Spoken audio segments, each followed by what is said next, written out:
Hello bachchon, let us see the question. A cup of tea cools from 80 degrees Celsius to 60 degrees Celsius in 1 minute.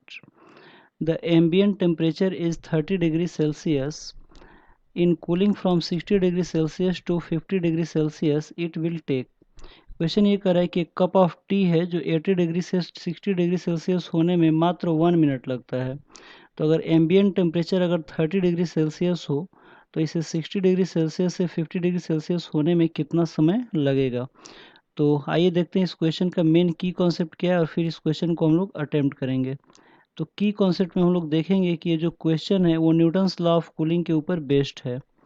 This question is based on Newton's law of cooling.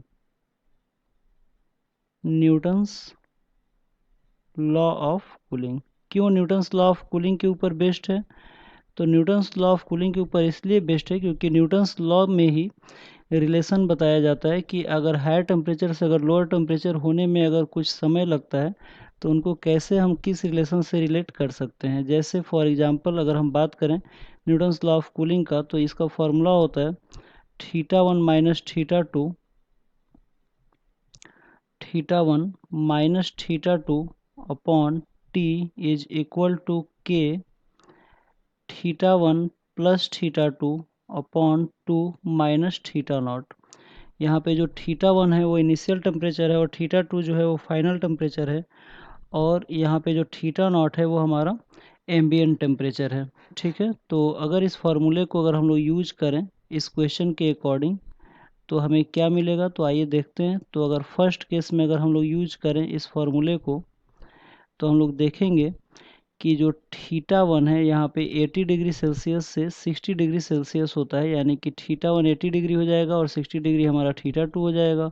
और इसको होने में कितना समय लगता है, तो इसको होने में 1 मिनट लगता है। तो 1 मिनट को हम लोग यहाँ पे चेंज कर लेंगे सेकेंड में, क्योंकि सारा ऑप्शन जो है वो सेकेंड में दिया हुआ है।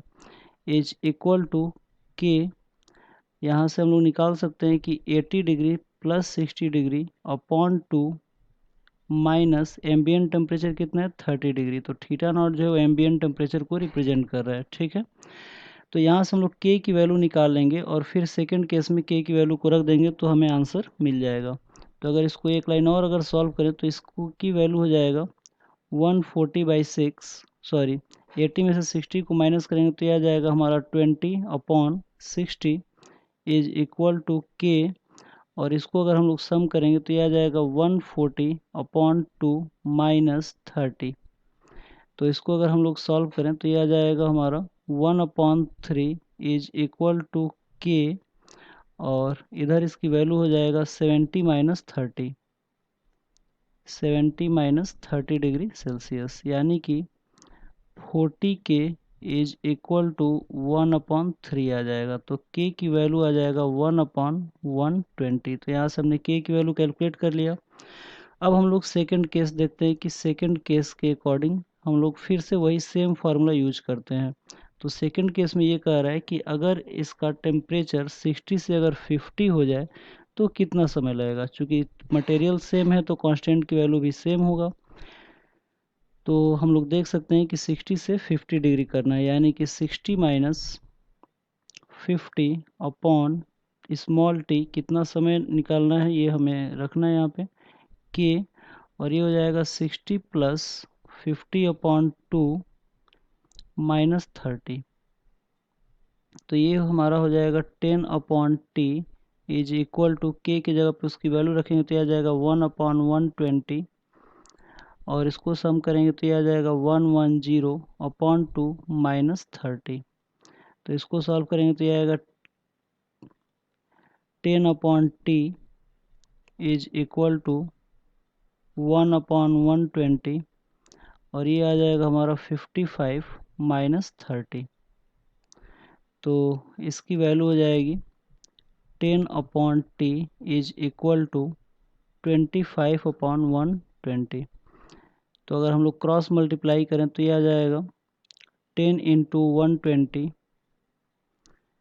10 into 120 is equal to t into 25, t into 25।